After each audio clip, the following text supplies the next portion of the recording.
Following on from the stuff that we've done on the classification of skills, I'm going to look at the characteristics of a skilled performer.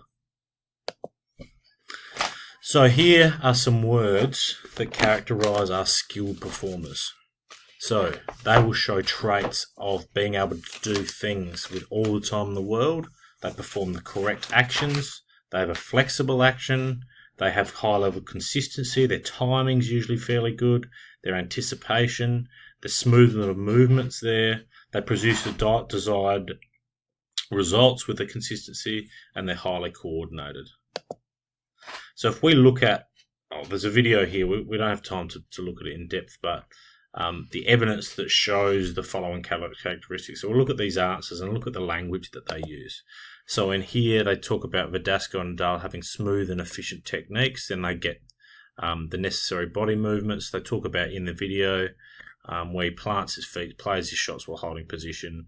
In between shots, Verdasco positions himself well. They also show times of having all the time in the world as well as having good speed and power. He reads and anticipates the next shot by reading the body language of the other person, which allows him to get and return the shot with efficiency. So again, types of language, flexible actions.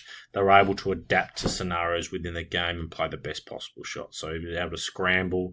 He's able to get into possession. He's able to show flexibility in his technique. Be able to be in the point for long periods of time. So here we can see, again, terms used, physically economic, good technique. They're adaptable, consistent, focused, and anticipation is high. Again, signal detection, terminology here refers to athletes of being able to detect the presence of a cue. Selective attention, being able to focus only on those important cues, not wasting other time having to read other information. Anticipation, being able to predict the likely outcome of an event based on partial cues, and then those will then impact on timing. So your attention, anticipation, and signal detection, that will affect your timing with that skill. So what you need to do now is pause, do the questions, page 189 and 190. All right, topic 3, 189 and 190. So go and do that and then come back. All right, the learning process in acquiring a skill. So there's a learning process model. There's one here, and one on the next slide is actually better, so we'll have a look at that. But we're looking at input, decision-making, output, then feedback. So the input stage is very important because what happens is we use feedback to improve that input.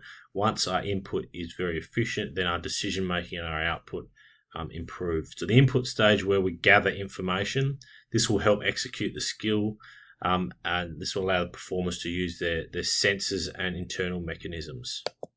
So proprioceptors and kinesthetic awareness, we know that kinesthetic awareness is what we use with our touch, where proprioceptors are using our other sensory organs to make sure we know what's going on in the environment around us. So learning, being able to detect those cues. Things that happen are we're looking at where is that opponent, where is the ball, where is the wind coming from, how hard was the ball hit, what angle is the ball coming, and where is the sun in relation to it. So those are all things that we take into consideration when we're looking at input. Something like how hard the ball was hit is very important for a cricket fielder to know where they get into position, whether to come forward, whether to come back, whether to attack the ball, whether to stay and be defensive. Same with other sports. Where is that opponent? Can I run forward, or is there an opponent near me that's going to restrict me? Where is the ball? Where do I need to be in relation from the ball? Even in things like AFL football, when you're kicking for goal, where's the wind coming from? We saw that in the showdown yesterday. Players have to judge the input, so the things that are outside of their control, and then make a decision based on that. So input phase, things like factors affecting signal detection, things like ability to detect the senses, the speed of the cue, the strength of the cue, the noise around us, our level of arousal. So we need to gather that information, make sense of it. So the speed of the cue, is it slow-moving cues that more easily detected? Is the ball coming fast? I need to maybe sit back and absorb that pressure. Strength of cue is Particularly in one-day cricket, there's a white ball with a black backdrop. In football, they use yellow balls at night, red balls in the day. So things like those are controlled to make it easier for athletes. We can see here, we're looking at now, as we increase the number of responses that we have to stimulus, the time to respond to that increases. So it's suggesting that if you have to process one option, it will not take you very long. Where if you have to process 10 options, it's going to take you a period of time to select what you can and cannot do. So again, if you've got one person to kick the ball to, then you're going to kick the ball to them. It's going to be easy. But if you've got 5 people to kick the ball to, it's going to take you a bit to take in all the information and make the best decision to complete that skill. All right. Acquiring a skill, so selective attention. The amount of information being handled by the brain determines the speed of the response. So, for example, if we had to process 10 pieces of information, it would take longer than we have to process 5. So beginners take a lot longer to initiate that response to a cue because they take in a lot of irrelevant information. So, looking here at the single channel hypothesis. So each stimuli reaches the brain as it takes place in a cue to be processed. So they each process each of those cues. It's an advantage to perform if you can minimize the amount of information the brain has to process. So this is looking at selective attention. So making sure that we can pick the right cue to make sure our anticipation and timing is appropriate. So this is a psychological refractory period. All right, so it shows us the vision, the touch, the smell, the hearing. The stimulus enters the brain where it's identified. The response is selected. The response is programmed. And then you have action 1, 2, 3. So, with reference to the physiological refractory period, explain how a look-away pass, such as the one performed in the diagram to the right, is less likely to result in a turnover when passed directly to a teammate. So the player of the ball has sent cues to defending players. So this basketballer might have been looking at a different player. So then they indicate they're going to perform one action, which the defensive players will read and then respond. The attacking player then has passed the ball to a teammate and created a second set of cues that defenders must process before they can choose a response. Output phase. So those input factors will affect the decision making. So we make the decisions based on what is happening with the input that we're receiving. Now the output phase is about skill execution. So we can see below involves the execution of response selected and organised during the decision making of the process. The output phase. So the effectors are the mechanisms that make the response possible. They are responsible for organising, initiating and controlling a motor program that selects the response.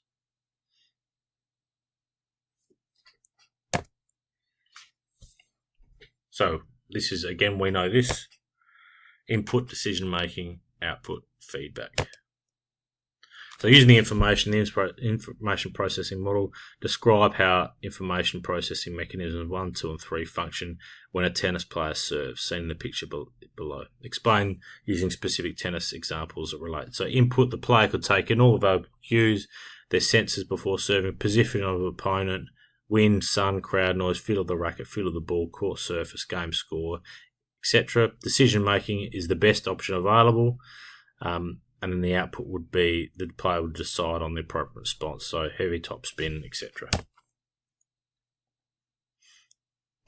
Okay, we'll just skip through these, make sure we've focused on content. So the feedback phase is a very important phase as well, and we do go to in more detail in the psychological aspect of skill acquisition, but in terms of the model of skill, we're looking at reflection on the outcome of the performance of the skill. So how did it go? So more feedback will cover the next key concept, as I said. So if we look at what feedback actually does, is it provides, was the skill successful? Was it unsuccessful? Did it feel right? Did it not feel right? As you can look in the questions. So what you need to do now is pause and complete questions 199 to 200. Okay, last topic, stages of learning. So the key phases cognitive, associative, and autonomous. So away from our learning styles, these are the key ones we want to look at in terms of stages of learning. So 3 stages of learning. We have our cognitive phase, we have our associative stage, and our autonomous stage. So cognitive would be looking more at our early stage of learning. So our planning.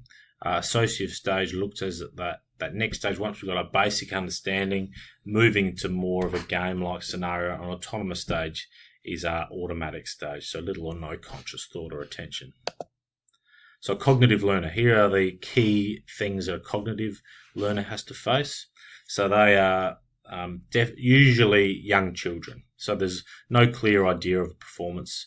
All cues equals importance, uncertainty, unable to process much information when rushed. Errors are frequent and large. Motor output not highly programmed. So difficult skills want to be broken down into smaller movements. We want to experience some success as well as positive reinforcement. That is the thing that we want. The rates of progress to cognitive stage can vary from one individual to another. Some difficult skills may never be mastered by some people, and the learning needs to be fun to maintain motivation and concentration. So generally, with younger children, they need to have some sort of understanding that it's going to be successful. So we can see there that what cognitive learners have to face. They're prone to making errors, little idea concerning how skills should look or feel. Feedback needs to be really specific. Associative learner, again, here are the things that looking at errors are less frequent, smaller. They begin to generate the idea of what the skill should look like. The working model is refined, potentially a longer phase. Lots of practice needs to be done to advance to the next stage. Errors occur less frequently. Motor programs developed of kinesthesis. So then we can see the look at how we actually improve the associative learner.